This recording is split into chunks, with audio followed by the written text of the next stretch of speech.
तो कल रात 10:30-11 बजे यानी कि भारतीय समय अनुसार ट्रंप का संबोधन हुआ। पूरी दुनिया भर की निगाहें इस तरफ थी कि क्या ईरान, अमेरिका, इजराइल युद्ध में कोई बड़ा ऐलान ट्रंप कर सकते हैं। लेकिन ट्रंप ने जो ऐलान किया वो सिर्फ अपनी उपलब्धि, अपनी सेना की उपलब्धि बताने के लिए, और साथ ही उन्होंने एक बार फिर से धमकी ईरान को दी है कि देखिए, अगर आप जो 6 तारीख की डेडलाइन है यानी मंगलवार देर शाम तक की जो डेडलाइन है, जो कि बुधवार को खत्म हो रही है, अगर आप हमारी बात नहीं मानेंगे तो फिर आप पर बड़ा हमला होगा और एक ही रात में हम ईरान को खत्म कर सकते हैं। चाहे ये रात, चूंकि वो कल की बात है, यानी सोमवार देर रात की बात है, जब ट्रंप ने संबोधन किया था, 10:30-11 बजे का वक्त था भारत में, तब उन्होंने कहा कि हो सकता है मंगलवार की रात या हो सकता है उसके आगे वाली रात, और एक ही रात में हम ईरान से युद्ध जीत जाएंगे, ईरान को खत्म कर देंगे। लेकिन देखिए, इस बीच प्रस्ताव भी खूब आ रहे हैं युद्ध विराम को लेकर। नमस्कार, मैं हूं नीलू और आज बात इसी पर होगी कि क्या अब ट्रंप कुछ बड़ा करने वाले हैं, क्योंकि खिसियाहट उनके पोस्ट में भी नजर आती है, गाली गलौज पर उतारू हो जाते हैं, और दूसरी तरफ कल जब वो लोगों से मुखातिब होते, दुनिया भर की निगाहें उन पर टिकी होती कि पता नहीं यहां से ट्रंप क्या युद्ध विराम की बात कहते हैं या युद्ध को और आगे ले जाने की बात करते हैं, तो वहां पर भी वो कहते हैं कि देखिए, अब ईरान को खत्म कर दिया जाएगा। और दूसरी तरफ ये कहते हैं कि ठीक है, बातचीत हो रही है लेकिन उनकी शर्तें मान ली जाएगी, ये भी नहीं होगा। तो ईरान ने अमेरिका के युद्ध विराम प्रस्ताव को खारिज कर दिया है, क्योंकि एक युद्ध विराम प्रस्ताव अमेरिका ने भेजा था, जिसको ईरान ने यह कहते हुए खारिज कर दिया कि विराम जैसी कोई बात नहीं होगी, युद्ध समाप्त जैसी बात होगी, विराम की बात नहीं होगी, क्योंकि अब कोई ठोस पहल करनी पड़ेगी और तब जाकर मिडिल ईस्ट में शांति आएगी, ईरान में शांति आएगी, और इसके बाद कोई देश ईरान पर हमला नहीं करेगा। इसलिए जो प्रस्ताव अमेरिका की तरफ से युद्ध विराम को लेकर दिया गया था, उस प्रस्ताव को सिरे से ईरान ने खारिज कर दिया है। पाकिस्तान के जरिए ये जो प्रस्ताव था वो ईरान के पास भेजा गया। अमेरिका ने पाकिस्तान को मध्यस्थता के लिए लगाया, यानी कि यहां देखिए, ईरान मध्यस्थता कर रहा है और कोशिश कर रहा है कि बात बन जाए। हालांकि देखिए, इस वक्त पाकिस्तान में भी स्थिति अच्छी नहीं है, तो उसे पता है कि युद्ध खत्म करना ही एक बड़ी बात हो सकती है, अब भले चाहे वो मध्यस्थता कोई भी करे। चलिए ठीक है, आपको बता रहे थे कि देखिए, अमेरिका और ईरान के बीच मध्यस्थता पाकिस्तान कर रहा है और उसके जरिए एक प्रस्ताव अमेरिका ने ईरान के पास भेजा युद्ध विराम का। और इस पर जवाब क्या दिया है ईरान ने, वो आपको बताते हैं। तो युद्ध विराम के बजाय वो संघर्ष को हमेशा के लिए खत्म करने की मांग कर रहे हैं, यानी ईरान की सरकारी समाचार एजेंसी IRNA ने ये जानकारी दी है। अमेरिका के 15 सूत्रीय शांति प्रस्ताव के जवाब में ईरान ने 10 पॉइंट का प्लान भेजा है। ईरान ने अपने इस जो प्लान है उसमें अपने पिछले अनुभवों का भी हवाला दिया है, और साथ ही ये देते हुए कहा कि वो युद्ध विराम को स्वीकार नहीं करेगा। इस जवाब में ईरान की मांगों का जिक्र है जो तत्काल युद्ध विराम से कहीं ज्यादा है। इसमें केवल ईरान ही नहीं है, बल्कि लेबनान, गजा में भी युद्ध की जो स्थायी समाप्ति है उसकी मांग की गई है। इसमें दोबारा शुरू ना करने की गारंटी भी शामिल है। इसके अलावा हॉर्मुज स्ट्रेट से सुरक्षित मार्ग बनाना, युद्ध से प्रभावित इलाकों का पुनः निर्माण करना और अंतर्राष्ट्रीय प्रतिबंधों को हटाना शामिल है।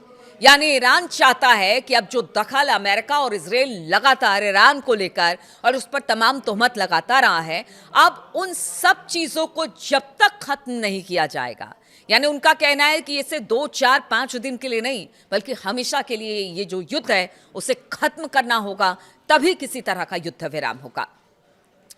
अगर ईरान की बात की जाए तो हिजबुल्लाह से लेकर हॉर्मुज स्ट्रेट तक उनकी मांगों में शामिल है। न्यूयॉर्क टाइम की एक रिपोर्ट के अनुसार ईरान के 2 सीनियर अधिकारियों से जब उनकी बात हुई तो उन्होंने बताया कि प्रस्ताव में ये गारंटी शामिल है कि ईरान पर दोबारा हमला अब कभी नहीं किया जाएगा, खासतौर पर अमेरिका, इजराइल की तरफ से।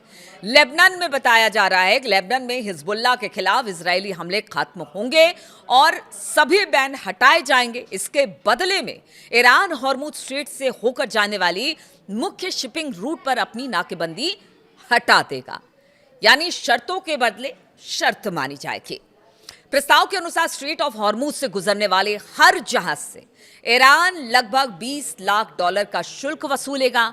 इस शुल्क को वो जो स्ट्रेट ऑफ हॉर्मूज है उसके दूसरे हिस्से पर स्थित ओमान के साथ साझा करेगा। ये भी जो उनके 10 सूत्रीय मांग है उसमें शामिल है।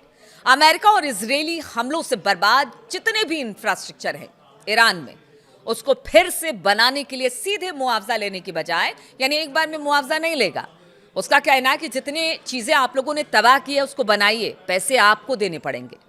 ईरान इस कमाई के अपने हिस्से का इस्तेमाल करेगा। और ईरान के प्रस्ताव में एक बार मोटा मोटी आपको बताते हैं कि कुल जो 10 प्रस्ताव हैं वो क्या हैं। तो ईरान ने सभी हमले रोकने की मांग की है, सभी प्रतिबंधों से राहत, भविष्य में फिर हमले ना करने की गारंटी, इजरायली हमले रोकने की मांग, हिजबुल्लाह समेत पुनः निर्माण में मदद, हॉर्मुज में शिपिंग पर नियंत्रण और ईरान प्रति जहाज से $20 मिलियन शुल्क के साथ हॉर्मुज स्ट्रेट को खोलेगा। ईरान के प्रस्ताव पर ट्रंप ने अब क्या कहा, तो सोमवार को जिसका जिक्र मैं कर रही थी शुरुआत में, सोमवार को ईरान के प्रपोजल के बारे में पूछे जाने पर राष्ट्रपति ट्रंप ने इसे एक अहम कदम बताया, लेकिन साथ ही ये भी कहा कि ये काफ़ी नहीं है। ट्रंप ने कहा कि ये एक अहम प्रपोजल है, ये काफ़ी नहीं है, लेकिन ये एक बहुत बड़ा कदम है। यानी बातचीत को हमेशा कहते रहे कि हम बातचीत भी कर रहे हैं, लेकिन बातचीत के बाद होता क्या है, वही बड़े हमले। तो सोमवार को ट्रंप ने एक बार फिर अपनी धमकी दोहरा दी है और मंगलवार रात 8 बजे तक तेहरान ने उनकी शर्तें नहीं मानी तो फिर वो ईरान में नए हवाई हमले करके देश को कमजोर कर देंगे। ट्रंप ने कहा कि ईरान को फिर से बनाने में 100 साल का वक्त लगेगा, इतनी तबाही वो ईरान में मचाएंगे।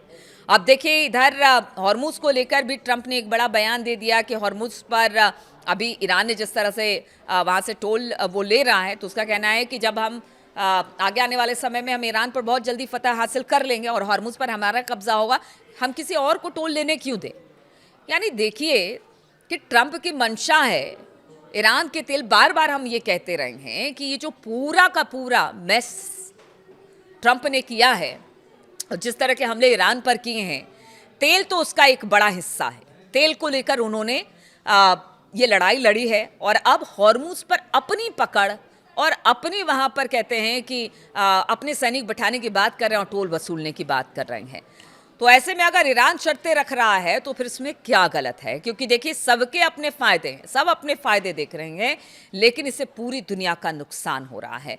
और अगर ये युद्ध लंबा चलता है तो फिर आप इसके समझिए, और अगर हॉर्मुज नहीं खुलता, क्योंकि सबसे ज़्यादा परेशानी स्ट्रेट ऑफ हॉर्मुज के ना खुलने पर ही है, और बर्बादी तो वो अलग ही कि जो रिफाइनरी है या जो बेसिक इंफ्रास्ट्रक्चर हैं या अब पावर प्लांट्स की बात की जा रही कि एक दूसरे के पावर प्लांट्स हो या फिर जितने परमाणु प्लांट्स हो उन पर हमले किए जा रहे हैं, तो आप उसका समझिए दूरगामी परिणाम क्या होंगे।